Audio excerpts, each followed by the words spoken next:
I've been coming over I was coming over more regularly with a guitar, you know, because I was just intrigued with his music.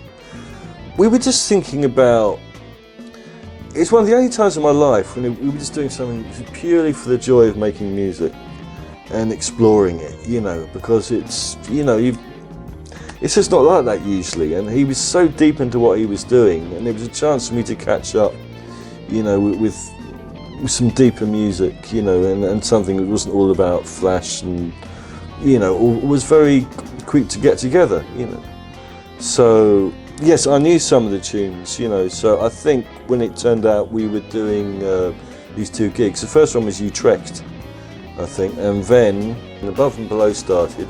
Pete Lima was there. I remember the thing kicking off, and Phil and Pete's pit bars started to play, and it felt like a volcano was going to lift up. I was familiar with the tune, but I hadn't heard it live for so long, and it was played quite aggressively that night, you know. So yeah, I enjoyed that. Yeah. So fast forward a couple of years later, Phil was doing this project Out of the Blue. Yeah. And you ended up playing on 2 tracks, including the favorite Delta Borderline. Yeah. So how did that come about? Were you involved in the project from the get-go?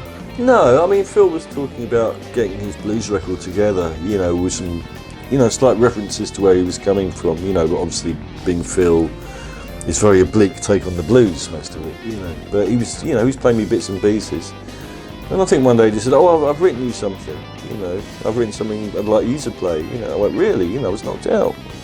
So he showed me this Delta Borderline thing, you know, and it was a great top line that suited me very well, and he had this impossible guitar part he had to play himself.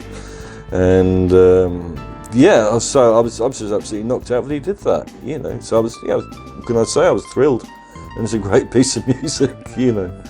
Was the recording for that completely separate to the sextet? Was there a session where the 5 of you were together? It was totally live. Yeah. Yeah. I remember there was no time to do a second take, really.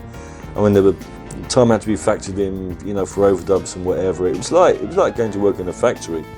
You know, I mean, In Cahoots were all very efficient musicians, have their charts, probably some rehearsal of some of it, you know, but I mean, these are monster musicians, you know. So we went down to the premises in Hackney and recorded that record, I think. And I was there some of the other days just to watch and to do the other track. But no, maybe we just set up and we just played it down and said, well, that'll do, next track, you know.